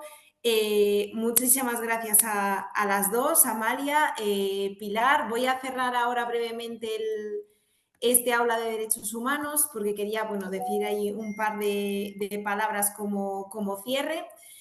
Ya para despedir finalmente eso a nuestras panelistas. Decir que, como comentaba antes, vivimos en una época, tanto en el plano nacional como internacional, en la que los derechos de las mujeres, que tantos siglos nos costó conquistar, vuelven a estar en el punto de mira. Hablamos de derechos que creíamos plenamente consolidados y que, sin embargo, están siendo cuestionados, negados, catalogados como ideología de género. Se nos dice que ya no hace falta hablar de feminismo, que la igualdad está conseguida, pero basta mirar a nuestro alrededor para saber que eso no es cierto, que todavía queda un largo camino por recorrer. Luchar en favor de los derechos de las mujeres continúa siendo imprescindible porque la igualdad formal no basta. Necesitamos una igualdad real y efectiva en nuestras vidas, en todos y cada uno de los ámbitos de la sociedad. Por eso, precisamente, la Ley Orgánica 1/2023 de Salud Sexual y Reproductiva y de la Interrupción Voluntaria del Embarazo es hoy más importante que nunca. Esta ley no es solo una herramienta jurídica, es una conquista social, un compromiso con la libertad de todas las mujeres, con nuestro derecho a decidir sin miedo, a decidir sin cuestionamientos, a decidir sin tutelas externas de ningún tipo. Esta legislación supone algo fundamental y es lo siguiente, que nuestros cuerpos no son territorio de debate político ni objeto de control ajeno, son nuestros, solamente nuestros, y sobre ellos decidimos nosotras, las propias mujeres. La ley avanza en la protección de la salud sexual y reproductiva, garantiza el acceso gratuito y seguro al aborto en la sanidad pública, elimina barreras para las mujeres jóvenes y reconoce la necesidad de una educación sexual integral, libre de estigmas y libre de silencios. Pero es que además pone el foco en quienes durante demasiado tiempo han sido invisibilizadas, las mujeres y niñas con discapacidad. Ellas, todas ellas que han sufrido y que sufren discriminación interseccional y múltiple, por ser mujeres, por tener una discapacidad, encuentran en esta ley el reconocimiento de su derecho a decidir, de su derecho a vivir una sexualidad libre y a formar una familia si así lo desean y como ellas lo desean. Reconoce que todas las mujeres, sin excepción, tenemos derecho a la autonomía corporal, tenemos derecho a la maternidad libremente elegida o a no ser madres, si así lo decidimos. Defender esta ley es defender un futuro donde ninguna mujer sea tratada como menor de edad ante sus propias decisiones, donde ninguna niña con discapacidad sea silenciada o privada de su voz, donde la maternidad sea una opción y no una obligación.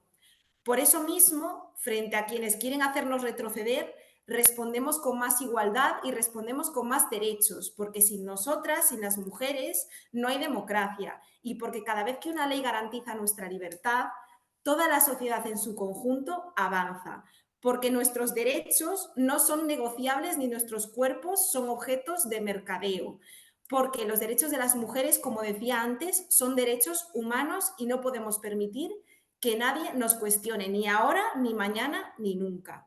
Así que muchísimas gracias a todas las personas que nos habéis seguido hoy en directo. Muchísimas gracias a todas nuestras panelistas. Muchísimas gracias, Pilar. Muchísimas gracias, Amalia. Gracias por estar aquí hoy, por vuestro tiempo y por regalarnos pues, todos vuestros conocimientos y pues nada, que teneros aquí ha sido ya un regalo en sí mismo, de verdad. Muchísimas gracias a las Muchas dos. gracias a vosotras. Gracias, Pues, Olmi. pues muchas gracias. Gracias como siempre también a las intérpretes, a todo el equipo técnico detrás de este aula de derechos humanos y gracias a todas y a todos y nos vemos en la próxima. Muchas gracias. Buen día. Adiós. Adiós a todas. Adiós.